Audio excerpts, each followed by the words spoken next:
What's happening guys, it's Abhinav from PhoneBunch and welcome to our unboxing and first look at the retail unit of the Vibe K5 Plus from Lenovo.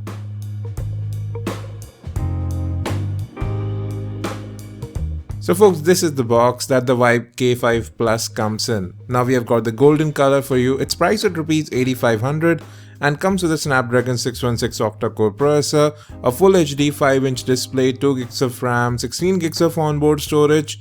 There's your SAR values, and you also have a 2750 mAh battery. We'll talk about the rest of the specs as we go along. For now, let's have a look at what we get inside the box. So first of all, you have the Vibe K5 Plus. This is the golden color. You also can get it in silver and graphite. You get a screen guard in the box, always great to see. Then you have a quick start guide. Next up, you have the battery. It's a 2750 mAh removable unit.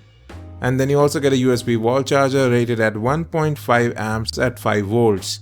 And there's the micro USB data syncing and charging cable. There's no headset within the box, again just to keep costs down.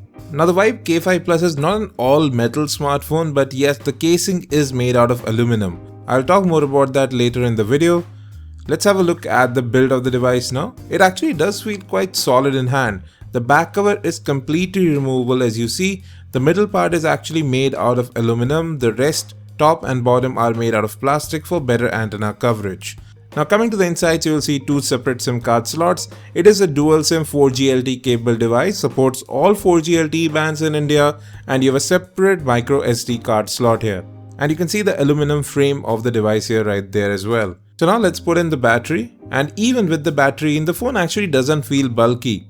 That's a very good thing, and it does feel good to hold in hand because of those rounded edges.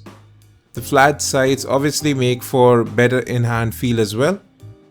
So folks, we have now booted into Vibe UI, but let's have a look at the physical overview of the device first. On the right, you'll find the volume rocker as well as the power button. Both are sturdy, they do offer good feedback. At the top, you'll find the audio jack as well as the micro USB, data syncing and charging port. Moving to the bottom, you have a space to open the back cover, primary microphone, and you can see that Dolby branding as well as twin speakers at the back. I'll get to the audio quality later on in the video.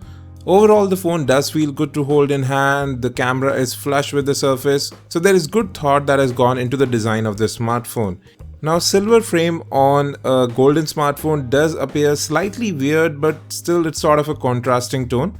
Now you do have a notification LED here, proximity and light sensors along with a 5 megapixel front camera, and just below the display you have capacitive buttons which sadly don't light up, and there's no fingerprint sensor on this device, which are becoming quite common in this price segment now. And just a quick word about this display, it has wide viewing angles, color reproduction also seemed quite decent, and it's quite sharp as well. Now talking about that camera, there is a visible shutter lag. At least it does seem so. It just may be the camera interface that is causing it. I did turn off zero shutter lag for a little bit. It didn't help much. Now you have some effects built in as well. And you have a 5 megapixel front camera here, which actually did a pretty decent job again. And if we look at the images that we captured with the rear camera, you can see that there is some amount of detail there. And the color reproduction also seemed pretty decent, but then again we are under studio lights. We'll be taking an in-depth look at the camera later on, so do stay tuned. For now, before we get into software, let's quickly listen to those speakers.